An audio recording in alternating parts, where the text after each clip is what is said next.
All right, so I'm going to work up some blueberry jam with the leftover blueberries that I had picked last year before I add any new blueberries into the freezer this year. So these blueberries were from frozen, and I had about 9 cups of blueberries. And what I like them seedless, like I like the pulp of the blueberries, but there was you know, a few little stems always stray when you're trying to get things cleaned up, and then you have the seeds. So what I did was I ran them through my food mill, and you can see that's 9 cups. That's all that was left over from that 9 cups, some of that pulp. And what I'll do is I'll scrape it out and add it to my compost. But now I have my good slurry here of my blueberry juices and different things. And what's really cool with working them from frozen, I rinsed them off, you know, some, and they thawed out and they were very soft and pliable, so I didn't have to preheat those or anything before I ran them through the food mill. I was able to take them from frozen, thaw them under some cool water while I was rinsing them, and then just run them straight through the food mill. I've got my jars heating up back here in my water bath canner, and I've got things laid out as we go through. It's important to kind of get all of your things laid out so they're handy when you're getting ready to cook. And we'll just kind of take you through this process in phases here. So what I'm going to do is I'll start heating this up, and then I'm going to add in my sugar and my lemon juice and start watching the temperature. So this here is, if you can kind of see what I'm left with after it comes through the food mill there. Still nice and chunky. There's a few unripe berries in there, which is absolutely fine because I'm making this jam with no pectin. So it's just going to be sugar and brought up to that gel point without any pectin. So having a few unripe berries in there kind of help raise up that pectin content without, you don't want a lot, you know, you're not trying to change the flavor. But what I'm going to do is I'm going to kind of bring this up here to temperature a little bit, and then I'm going to add in my lemon juice and my sugar. And I made sure to get my apron on because messing with blueberries, I decided to put on a white shirt today. I do things like that. I don't know what I was thinking, but my daughter gave me this shirt, and I definitely want to protect it from blueberry juices. Anytime you're doing jelly, you know, berries, things that stain, put your apron on. Okay, I'm starting to detect just a little bit of steam coming off of the berries, so I know that they're kind of incorporated and getting warm there. So what I'm going to do here now is add my 1/4 cup of lemon juice. And then I'm going to go ahead and start working in my sugar too, which is, I'm doing 3 cups of sugar. Now, I told you I started out with about 9 cups of whole frozen blueberries, right? And so I think the canning book says add 6, but remember I milled these down some through the food mill. And then also, I want to taste fruit. I don't want my jelly or my jam to have more sugar than it does fruit in it. So I'm working off of just a little bit, well, half as much sugar. But people push this, like they use almost next to no sugar, and it'll set up if you bring it up to that gelling point. Don't fret. Watch the magic happen. My dad was diabetic, and so I got used to kind of making things with lower sugar, some jellies for him, and I just like the flavor of them better too, because they're more fruity. So I'm going to continue to work on this, stir it. This is getting some froth on the top here as it's getting warmer. I've got my candy thermometer in, the temperature's raising.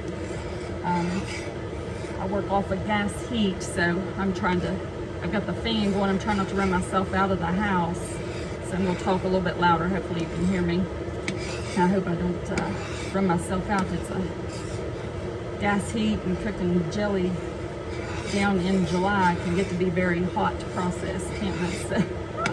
So anyhow, I'm going to keep stirring. I don't want that to stick there, you know, with the gas getting hot. So I kind of keep stirring there a little bit while I watch the temperature climb. And now that's suspended. It's not touching the bottom. I wanted to point that out too. So we will get back to it. Look at that juice climb. See how it's climbing up? So I really want to stay on it. Get that heat turned down to just low, medium, low, something like that. You don't want to walk up out of this pot and then you've really got a mess on your hands to clean off. Stay on it. We're at about 200 and looks like 10 degrees almost. So we are almost there. It's telling me the gel point is at about 220.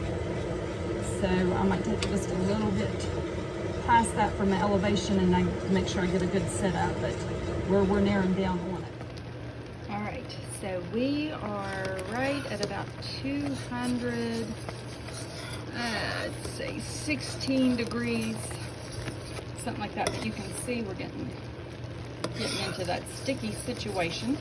So what I'm going to go ahead and do is do like a spoon sheeting test on it here real quick and show you that and just see how close we're getting. This has been boiling off for about 30 minutes, 35 minutes, something like that. So let's do this spoon test. See my frosty spoon, I've had this sitting in the freezer. So what I'm going to do is I'm just going to get me a little bit of my jam in there, and I'm going to set this back into the freezer for probably like 3 minutes, and let's see if we're congealing up to where we want to be. Okay, so it's been about 3 minutes in the refrigerator. This is, back into the freezer, cooling off. Look, you can see it moving very, very slowly to sheet.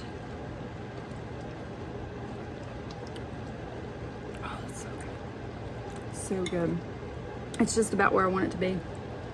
I'll probably cook it off maybe just another 3 to 5 minutes here, and then I'm gonna start getting it in my jars.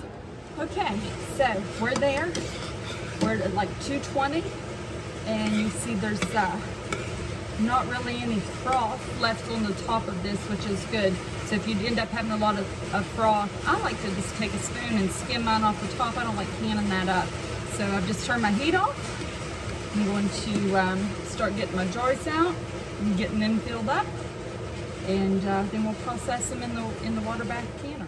Oh, so this is a hot job, but God has shed just a little bit of common grace on me here, and it's raining outside. I don't know if you can hear that, but it's going to cool it down a little bit, and I'm very thankful. So what I'm going to do is I've had these, I boiled these jars. I went ahead and sterilized them because I am water bath canning.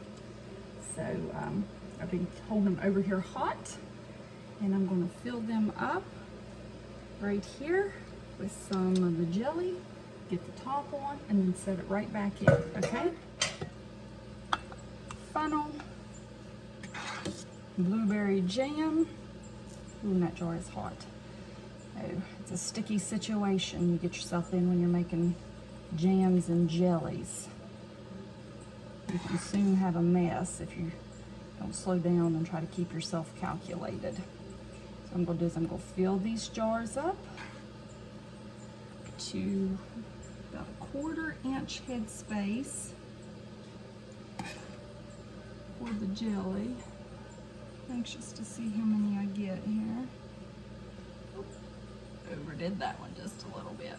That is a close call. Said it doesn't take long until you got yourself in a mess.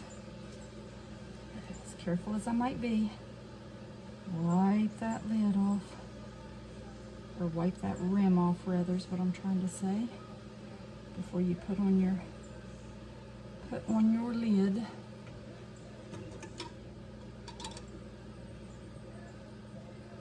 Get your lid on there. Go let that one ride. I'll try not to get the next one quite as full. Hold in there and just fingertip tight that. You don't want to over tighten it.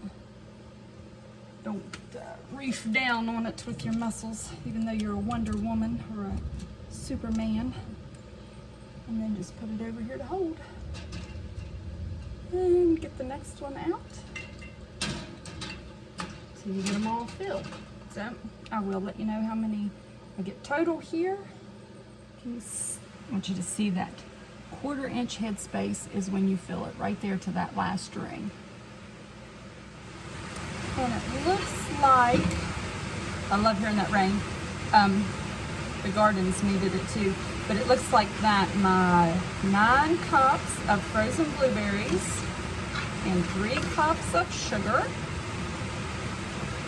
and a 1/4 cup of lemon juice has reduced down to give me right at 4 half-pint jars of blueberry jam. Okay, so we've got the jars in there, and what you do is you make sure there's a couple inches of water over top of those babies. We'll cap it off. We'll listen for it to come to a boil, and then we're going to set a timer for 15 minutes. And in the meantime, while that is coming to a boil, I'm going to clean up some of this mess and like this blueberry pot. Canner set, the timer going, and I had just a devotional thought too that I really had to share. So if you don't like those things, you can just fast forward for a moment in the video. But talking about the rain and how thankful I am, you know, that it is cooling down a little bit while I was cooking some jelly and that common grace. You know, Jesus tells us in Matthew 5 that God causes it to rain on the just and the unjust. So just because you may get what you perceive as some blessings, don't always think that that means that you're right with the Lord, because God, He does shower rain and extends a common grace to every one of us. And we need to be thankful for that, that He gives all of that goodness freely like that.